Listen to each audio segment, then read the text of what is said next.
The Unlikely Innovators with Mike Commito and Steve Gravel. Presented by Cambrian R&D and the Center for Smart Mining. Mike, I can seldom think of a time that I'd actually want to chug a beer, but I think our guest today has described one of the most appropriate times to chug a beer, and that's after winning an Olympic gold medal. What do you think? It is ultimately like at the pinnacle of times you would have a beer. And I don't want to spoil it because I asked John the question of like, where is the hierarchy of post-activity beers? And ultimately it's going to be, I just won an Olympic gold medal on home soil. Mm-hmm. and here we go. It's like the stars aligning, I feel. I don't think you get, as a person, you don't get too many opportunities to do that. But of course, today we're joined by Jon Montgomery, who is an Olympian, a gold medalist, and of course the host of Amazing Race Canada, which is actually at the time of this launch going to be launching its next season. So it's actually appropriate. So I was really, really happy to meet Jon. As is with most things, whenever we have an innovator on, they don't just do one thing. He's not just known for skeleton. He's known for a number of things now, and it was just a joy to speak to him. Yeah, I came away from the conversation feeling the same, and also feeling very much non-accomplished, because not only is he, you describe those things, but he's also like a very smart entrepreneur, right? And at the latter half of our conversation, he's talking about some of the stuff that he's really kind of tuned into right now.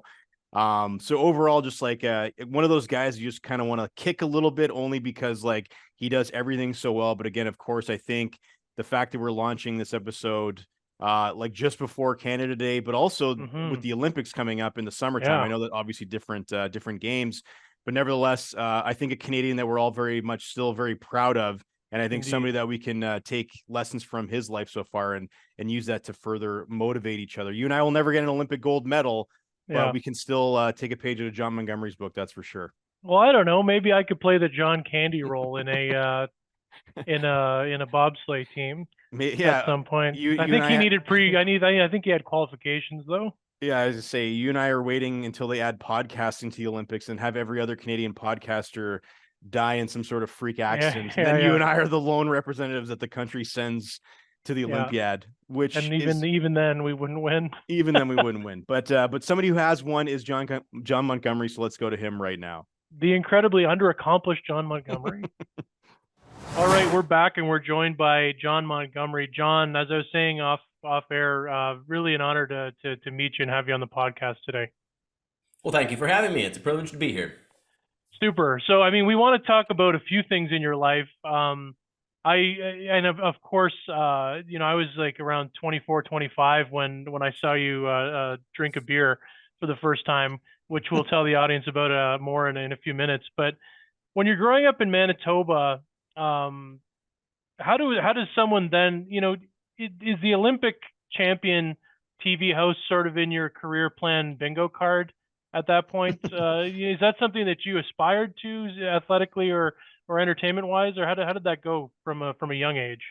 Not one that I aspired to seriously. I may have spoken it into reality by suggesting that I wanted to be a game show host and go to the Olympics, become a CFL kicker, maybe go to Hollywood and become prime minister.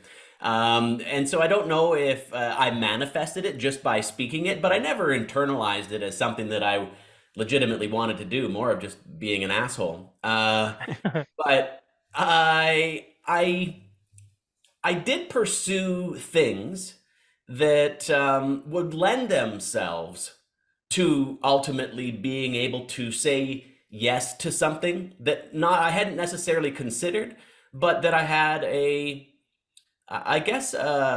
tool in my quiver of tools that I could lever, that I could use authentically to fulfill a role and grow in it, take ownership of it, like we do with anything that means something to us.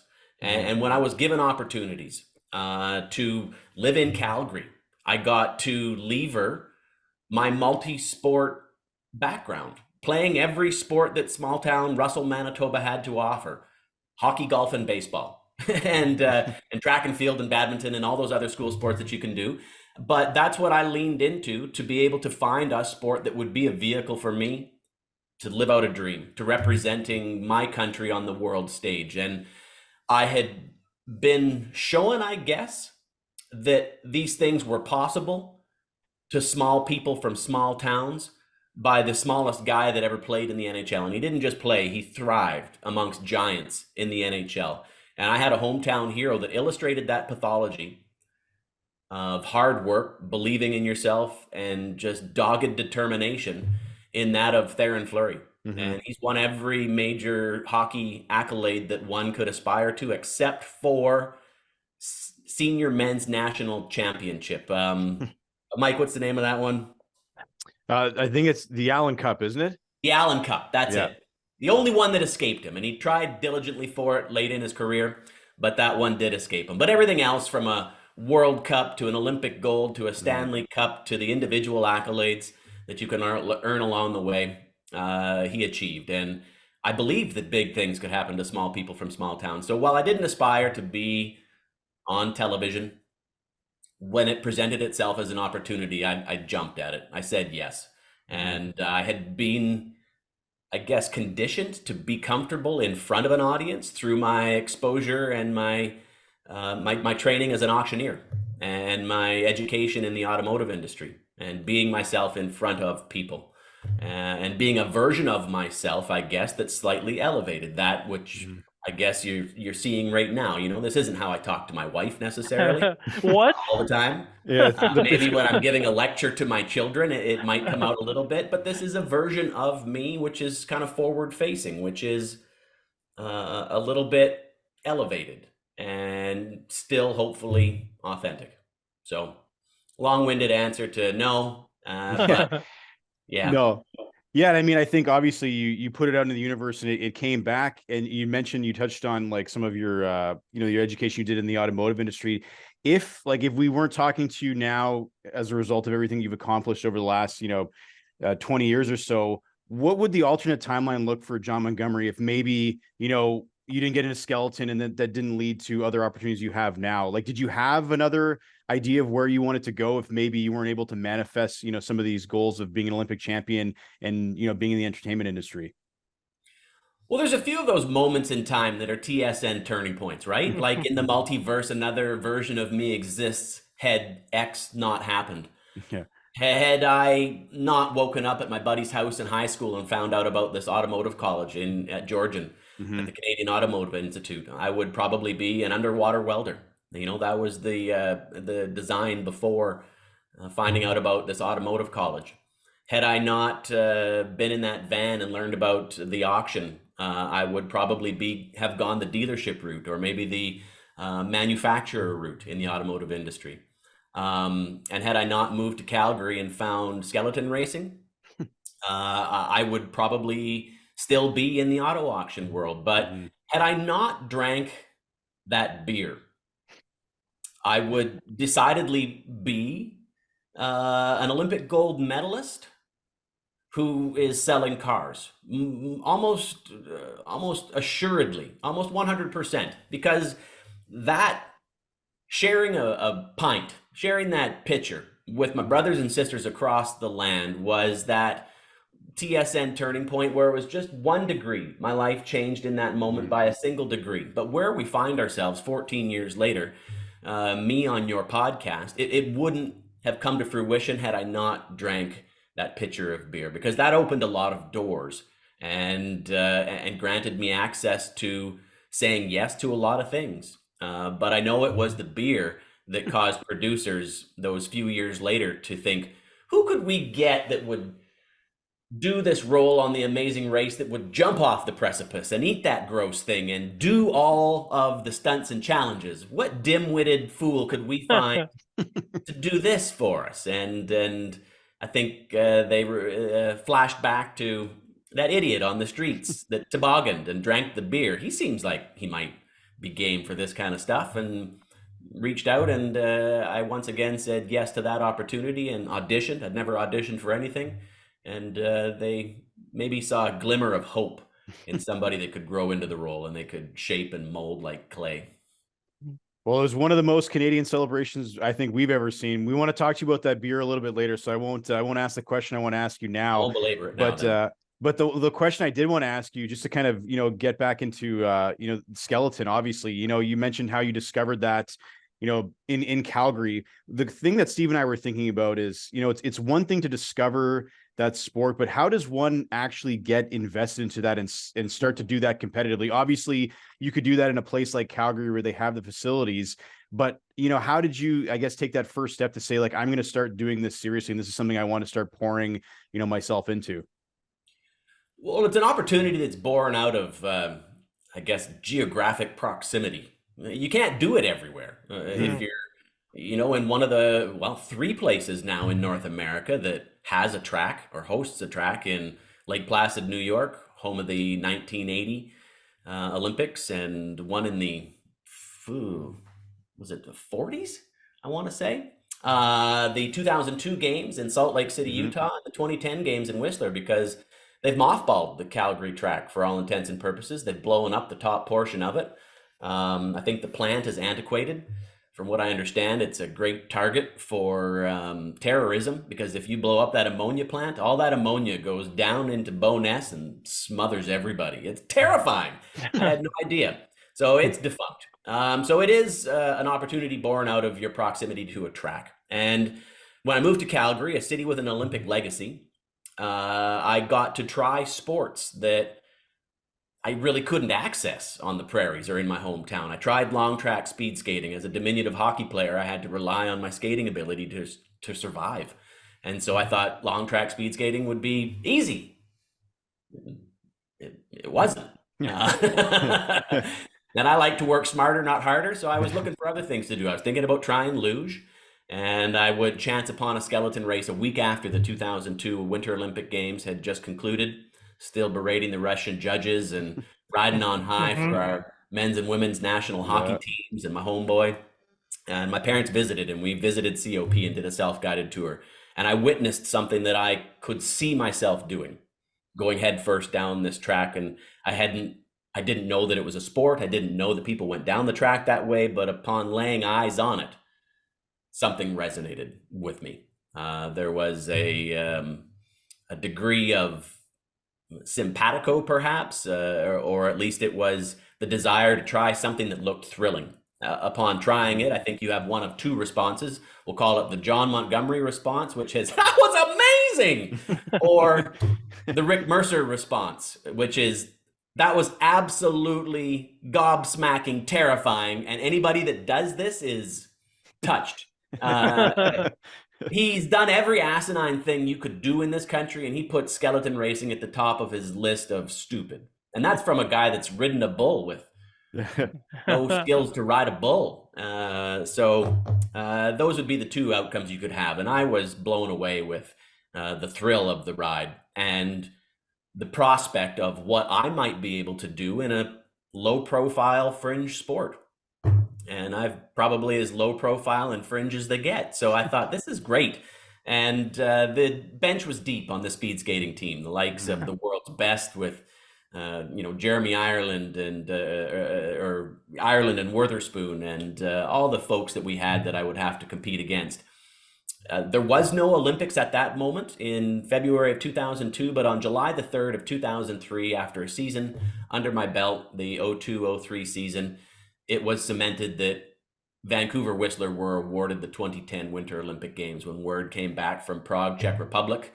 Jean Chrétien and Katrina Lemedon were over there as our ambassadors, and we landed it. We landed the games in 2010. And so that for me cemented what I would do with my time for the next 7 years of my life. And to put that into some form of context, others would enter medical school and come out doctors and save lives in that same amount of time that I would be shaving off hundredths of a second on my downtime tobogganing. So while others would put their time to good use, I would end up tobogganing. But that's how it came to pass. But it is one of those things that I sought out.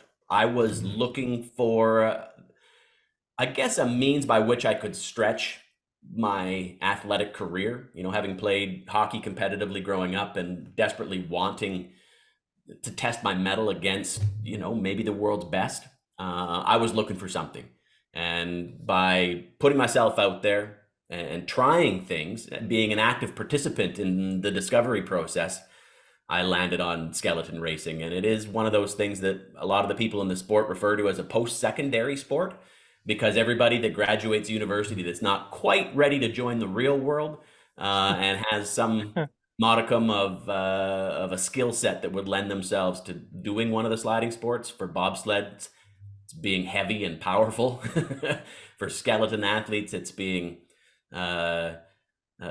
touched and somewhat nimble. Being able to run bent over isn't something that we practice in our everyday lives. No. So, well, I think it's good to be in good shape in those, John, because the the suits that you guys wore really are not forgiving for folks that might have not skipped any meals, so to speak. Tell me about it. That was the biggest hurdle to overcome. Some people would be thinking that it's, getting your brain wrapped around going 125 kilometers per hour in Calgary or 146 in Whistler on a tea tray with rails on it down a frozen toilet chute. But for me, it was people being able to tell, every inch of my body and maybe what religion I am, including how much change I have in my pocket with the very revealing speed skate. I put one on at the Speed Skate Cellar in Calgary, and I didn't even come out of the booth to purchase it. I was like, shit, I don't know if I can do this or not. You get over it, though. Yeah. We were reflecting. I mean, the 2010 Olympics, for those that are of the age that they have strong memories of it, was like a very patriotic time in Canada. Canada's not seen as a hugely patriotic country when compared to other countries that are known for patriotism, but that was one of those times where we really, I think, were shining in the eyes of the world. And to be an Olympian in any country is a privilege. To be a gold medal winner in any country, if you're competing, is a real privilege. What was it like to win a gold medal in Canada? That must be, when you're talking about unlikely things, that's a very unlikely thing to have happen. What was it like when you saw the last results and you said, "Holy shit, I won this"? It was life-changing, really. And I can't say that for everybody that experienced it, because it wasn't life-changing for everybody. It could have happened in Guam or Switzerland or Canada for some of the folks. But for me, it was life-changing. But I think maybe I can speak for the group in saying that being able to share a moment of individual selfish pride, like what is the pursuit of athletic excellence, and there's no two ways about it. It is selfish. You are putting yourself first. And when you do realize a level of success, you've done that well. You've positioned everything in your life to basically come down to, does this move me closer to my goal of athletic excellence, or does this take me away from that? And I think to ultimately realize that level of success, you have been ultimately selfish, and not in a bad way. But I think it's what you do with it after that can determine what it really means in the cosmic scheme of things. But I can say almost to a T that folks were incredibly proud to share this moment with their brothers and sisters who ultimately helped us get there, whether it was through paying taxes that supported us as individuals. When we get carded, it's not a lot of money, but it is enough to, stay out of the soup kitchen line. Nobody's getting rich being an athlete in amateur athletics in Canada, but we are afforded the opportunity to represent our country on the world stage at the expense of taxpayers' dollars. But with a number of other things like Own the Podium, the coaches that invest tirelessly their time and energy, and the greatest resource that any of us have is the time and where we put those energies. And they invested it in us as athletes. And so to be able to share that with your brothers and sisters is a dream come true, success or not. To have that level of support and watch people watch you on home soil with the Canadians behind you for your biggest day in sport whether you realized success or not, is something that you can only dream of. And I hope that most of the athletes view that as support as opposed to pressure to perform. But it is how you internalize it. And I think it was a lot for some. But I don't think that takes away from the pride in what you achieved by representing Canada at home. Chills. I just get chills when I hear about those things. It makes me want to have a beer. But we'll get to that in a second. But yeah, and Jon, obviously from that moment, you talked about how, life changing after that, because I think of everything that happened in the post celebration following that gold medal, and in transitioning that into, the role that you have now with Amazing Race Canada. Certainly, I think, after winning that gold, you would have been in high demand when it comes to interviews. You would have been doing a lot of TV spots and, getting endorsements and things like this. So being in front of the camera, you're obviously not shy about that, but can you talk a little bit about what the learning curve might have been like going from, what you'd experienced as an athlete doing media to then now this is my job. I'm in front of the camera and I've got to keep the show going. You seem like somebody who would put yourself into everything you do. So you would have obviously been a quick study, but maybe just if you can touch on what it was like to transition to that new role for you. Well, it was daunting from a time management perspective, from now having the opportunity to be in a lot of places, to go and be a part of various events.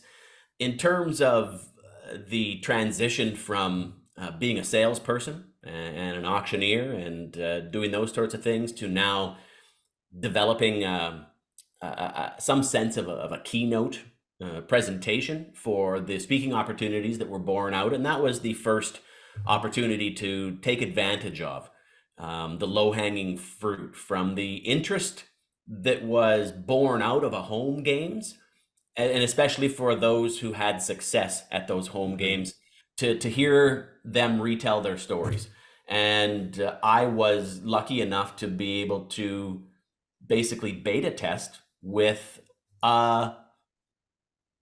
a means by which to convey my story and my journey from the flatlands of Manitoba to the top of the podium with some type of an overarching theme that could be construed as a takeaway, could be perhaps viewed upon as motivational or inspirational. And to suggest that my presentations are motivational, inspirational is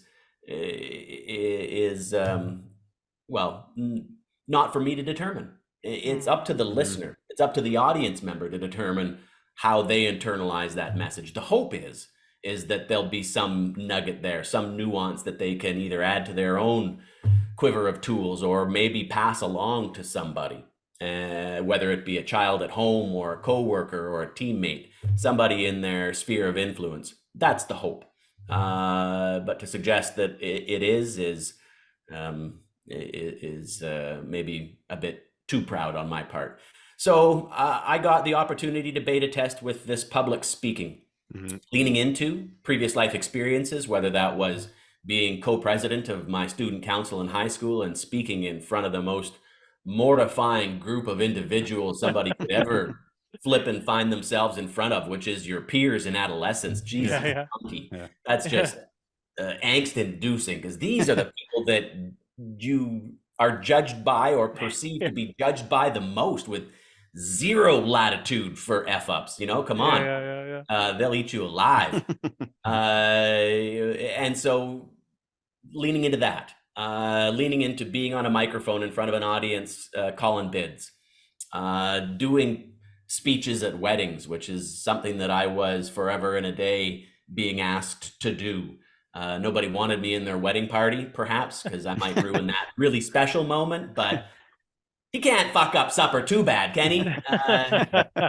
Unless he drops F-bombs like I just did. Damn it, that's embarrassing. That's all right.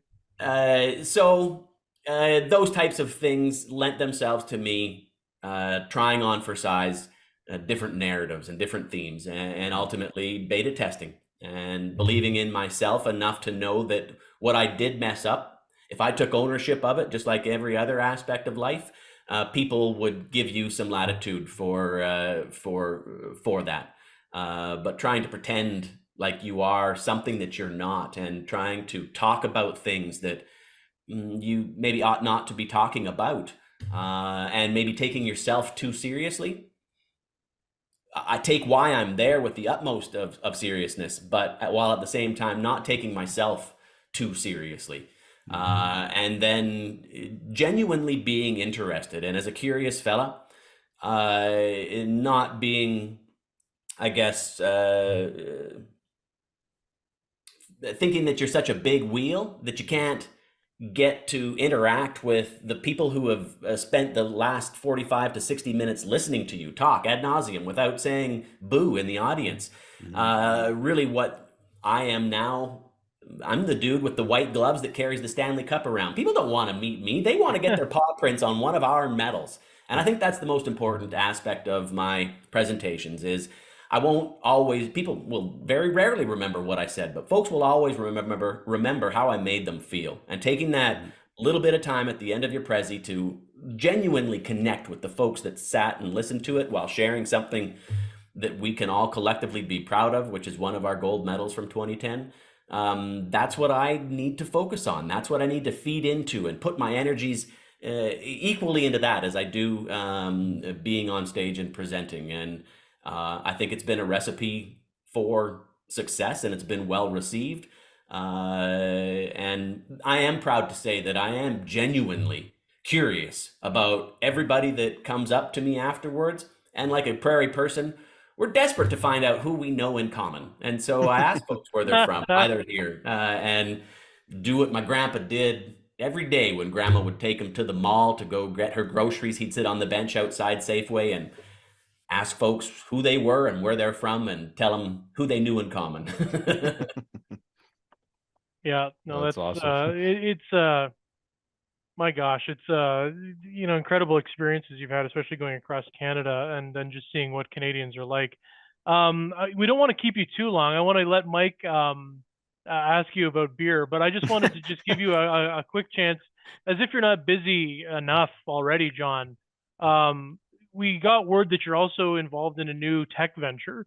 Can you talk a bit about that, if you wouldn't mind? Oh, sure, no problem. I've got, I guess, a healthy dose of curiosity. And when we all found ourselves locked inside during the pandemic, you either ate your face off and watched Netflix, which of course I did a little bit of that, but I tried to keep fit and have fun, like Hal Johnson and Joanne McLeod preach. Oh, huge pull, Jon. Huge pull. And so while doing that, I was listening to some interesting podcasts, things that I find interesting. Not everybody might, but there was one which is wild ideas and concepts and themes in Coast to Coast AM radio. And they have a podcast or rather a radio program that's been on the air forever. And they have an app that you can get the previous night's episode because it doesn't start till midnight and it plays in the late hours on AM radio. And they used to broadcast it all over the US, a whole bunch of subsidiary stations. Anyway, they've all got all kinds of crazy stuff on there. And so a few of the podcasts had mentioned deuterium and it being in our water. And so me digging into what is deuterium and why is it in our water and how does it affect us led me down the rabbit hole of what is and where does, or how does water affect us in our lives and what is it? And so it led me to Gerald Pollack, Dr. Pollack. There's a book back here.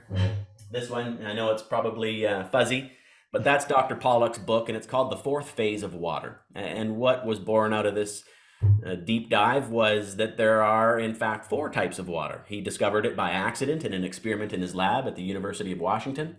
And what the 4 phases are is a liquid, as we know, bulk water, H2O. There is the gas, which is water vapor, as it is boiled and comes off in vapor.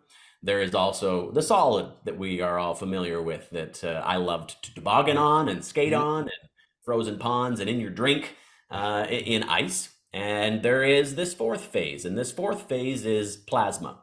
And it is sort of a hybrid between the water H2O molecule being a bulk molecule, but it's got a social relationship with all the other H2O molecules, and it begins to form a hexagon shape in lattices. And so it's got this plasma type quality, easily separated, but comes back together in the presence of energy.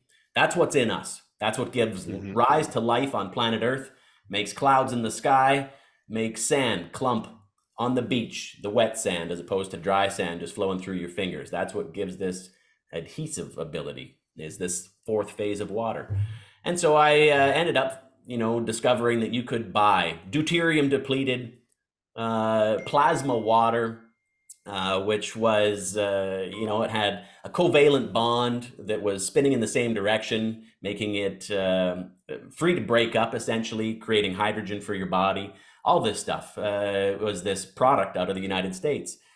And people would find out, because I'd talk about it, I'd order this water, I'd feed it to them, and a local fella introduced me to some people that had a novel bit of technology, and I've begun to integrate it into a consumer product that can create water that's imbibed with gas, essentially, and using what is often referred to as a venturi. This one is incredibly capable of dissolving or imbibing water with high levels of gas. And so the ones that I'm focusing on are oxygen and carbon dioxide.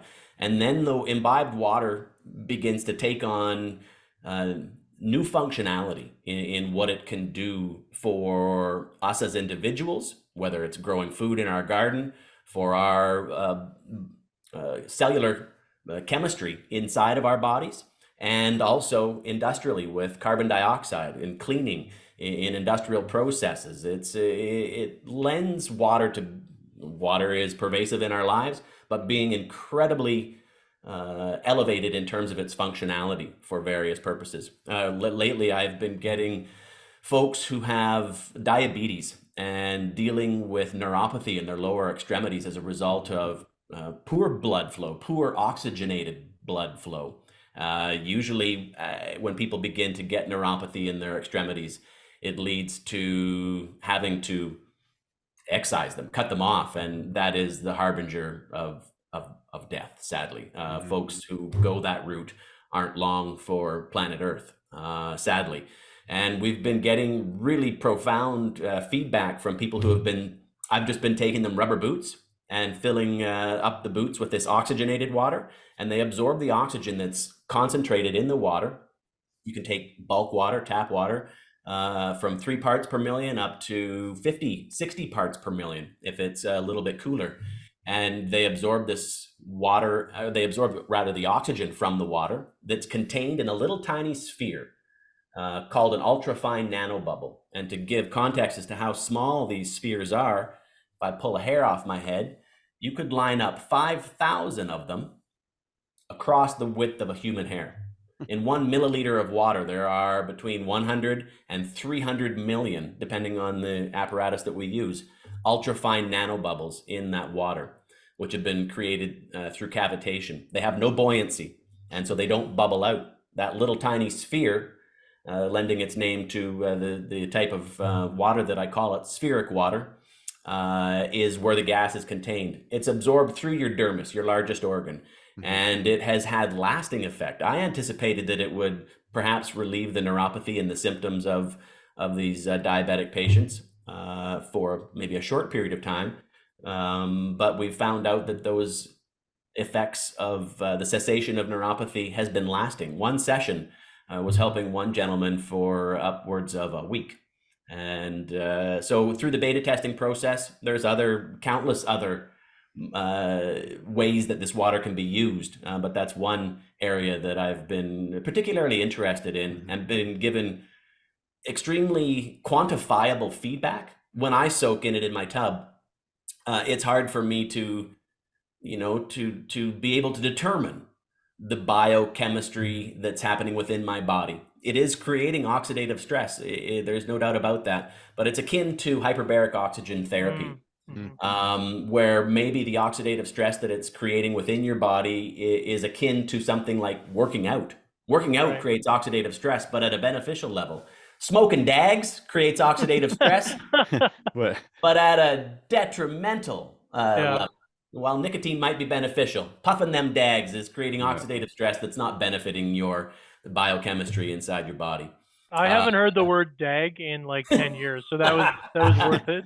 I love to bring back that old those old terminologies, and so that's what I've been messing around with, the development of this spheric water system for a consumer product as a technology integrator, and I just think that it's got all kinds of potential.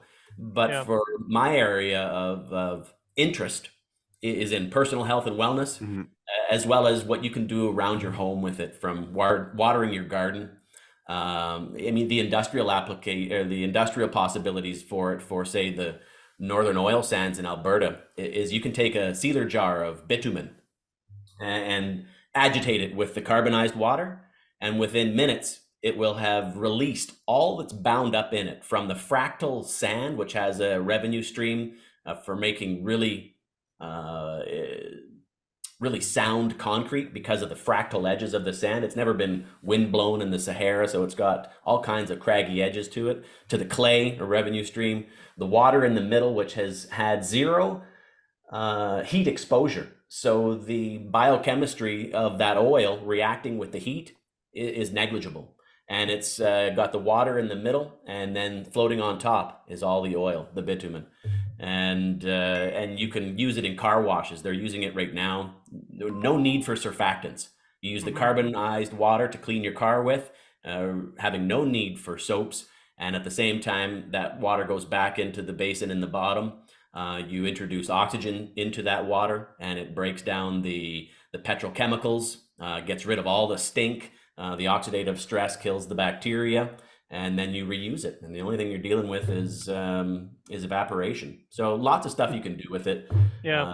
But I'm particularly focused on home use. So if you wanted to clean your house, use it to clean your dishes, your clothes, hockey equipment. You can soak it in a tub full of the carbonized water, and it neutralizes all the odor and kills the bacteria that causes the stink in your hockey equipment. I could use that, and I think my wife would attest that. But I loved how casually you said this is what I've been messing around with, is developing spheric water.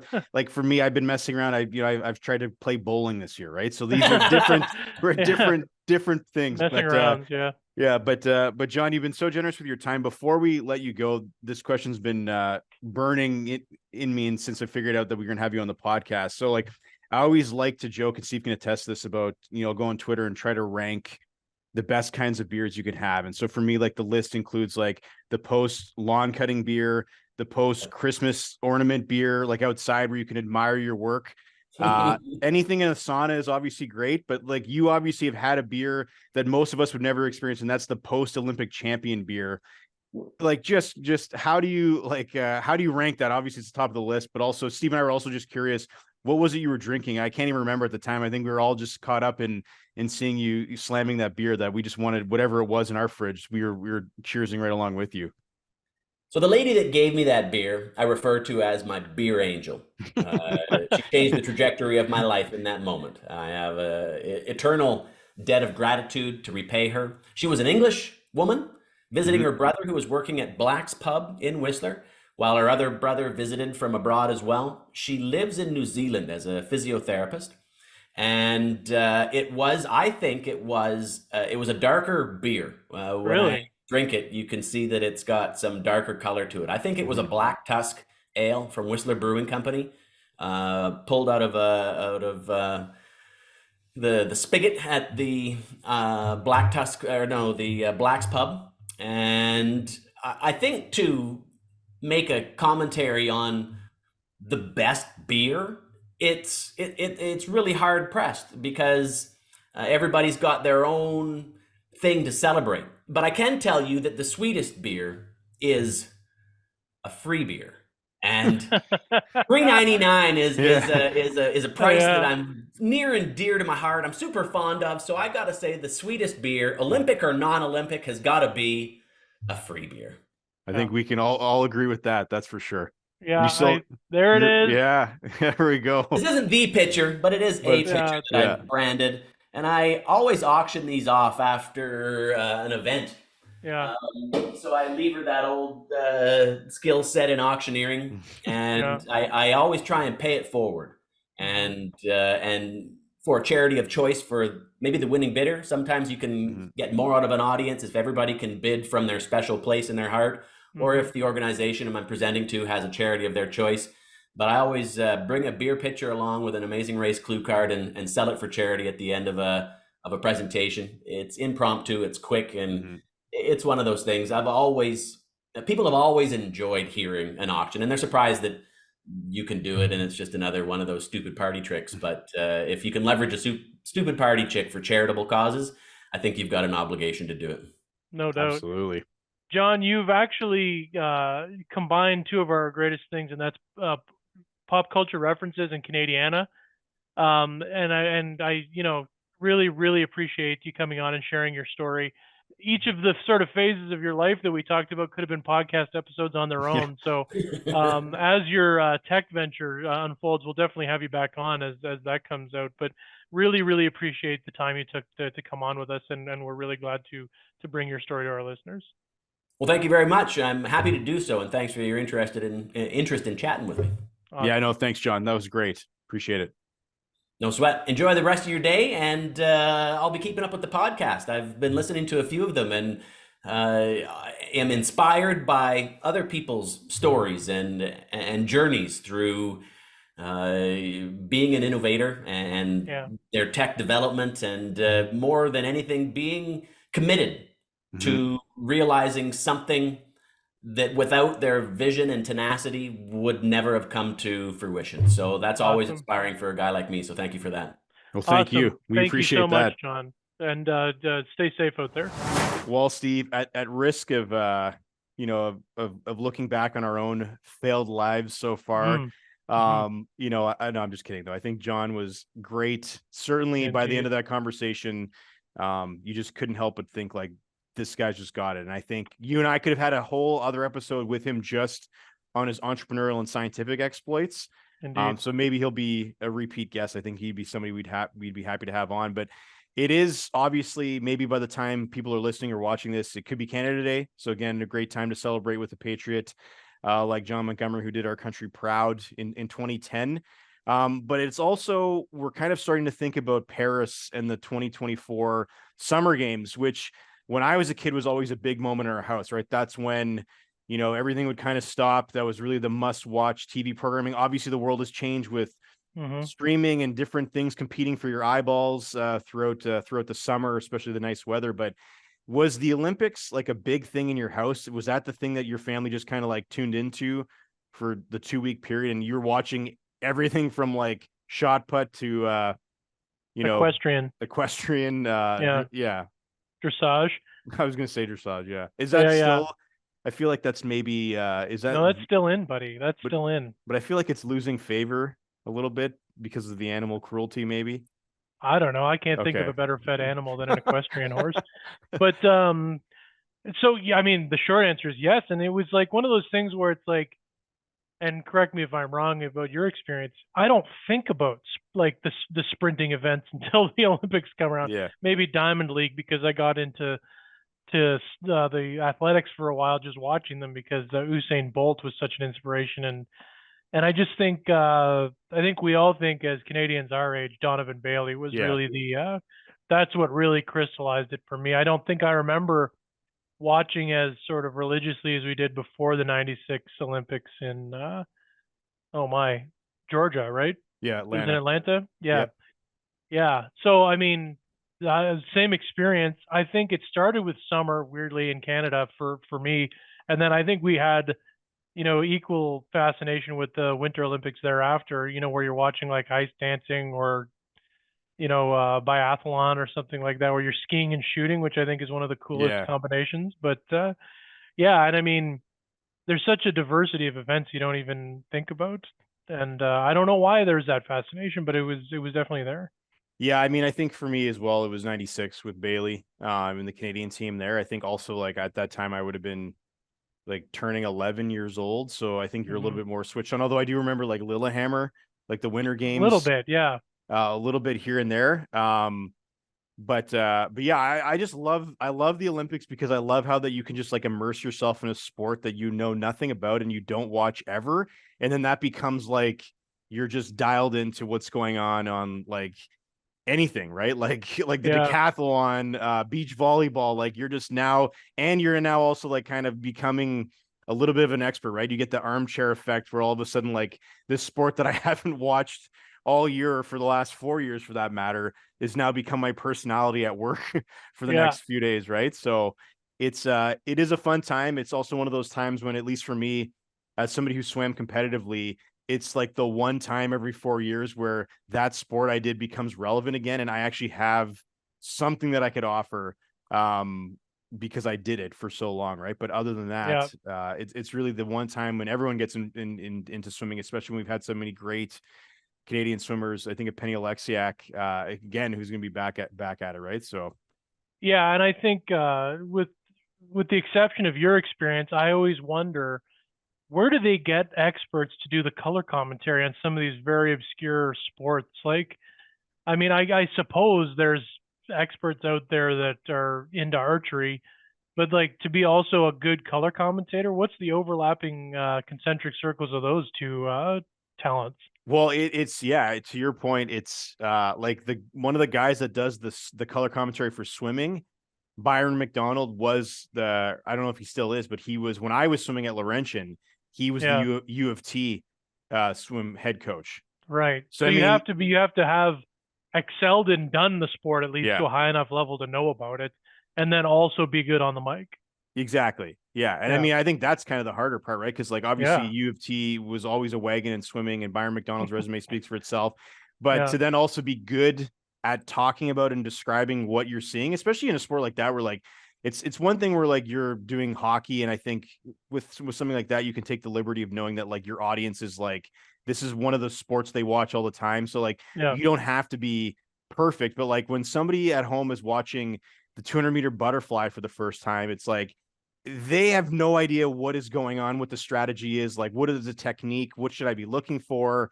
And so you got to be able Yeah. to relay that to the layperson, right? So I think it's always such a cool thing. But yeah, I just love getting caught up in it. Zoe's starting competitive gymnastics in September, so this is a great opportunity to show her, like, these are the best athletes in the world Mhm. in gymnastics, right? So hopefully she gets fired up as well, and she can catch the Olympic fever. Well, and I don't want to make this about me, and I've been looking off the screen for a second, and I'll tell the audience why. One thing that I will be looking for is the 2028 Olympics, where you and I could finally talk about something that matters to me, and that is football, because that's when they're going to have the 7-on-7 flag football join. I thought it was this year. I wanted to make sure, but that's the next time they're going to have that, and I can't wait to see how that goes. Although flag, like, let's make some hits here. Well, I mean, I think everything we've learned about CT, my friend, I don't know if we want to start with that. Maybe we'll get there. Yeah, But maybe. maybe that is maybe you Whoa, hold on. we joked about, like, not Exactly. going to the Olympics, but, like, I can't swim my way back to speed, but, like, could you not? Well, There's a I don't know. place for you. I couldn't go up a set of stairs at Krause Grind, so I don't think I'm going to be an Olympian anytime soon. I thought you were going to pay me the compliment that I could do the color commentary Oh, yes. for the 7-on-7, because I think I have more experience on the mic now. Although there's some pretty legendary football color men out there, so I was just thinking, this would be a great, unlikely innovators coming out of retirement. eat your heart out, Jon Montgomery. Yeah. Steve Gravel's going to be an Olympian in 7-on-7 flag football. Yeah, it would be great. Yeah. But anyway, we forgot that this podcast was about Jon Montgomery. So hopefully you've enjoyed our chat with Jon, and you're tuning into the Amazing Race Canada this summer, and also the Olympics, where you can hopefully we'll find the next great Canadian athlete that we can cheers to and drink a beer to honor their legacy for years to come. Thanks, everyone. And actually, sorry, this is our last episode for the summer. So we should probably not end with just a casual goodbye. This is not it's not so long, or it's not farewell. How does that go? I'm butchering it already. It's like, well, I think it's not goodbye. It's see you soon. Yes, yeah. So we'll be back in September with new episodes with some new guests. But again, we appreciate your listening throughout the year, especially as the weather starts to get nicer. I know that there's so many things you could do with your time instead of listening to Steve and myself. Yeah. Especially if you're not our mothers, who don't really have an excuse other than just to support their special You know what guys. we should do next year, and this is a bit of a tease. What's that? We should have a guest of the year competition, a write-in vote among listeners to see who can win guest of the year next year. And we give them a gold medal. Yeah, and then we chug a beer. There we go. Okay, I love it. All right. Okay, well, we'll be back in the fall, and until then, have a great summer, and thanks for tuning in. Toodaloo. The Unlikely Innovators with Mike Commito and Steve Gravel, presented by Cambrian R&D and the Center for Smart Mining.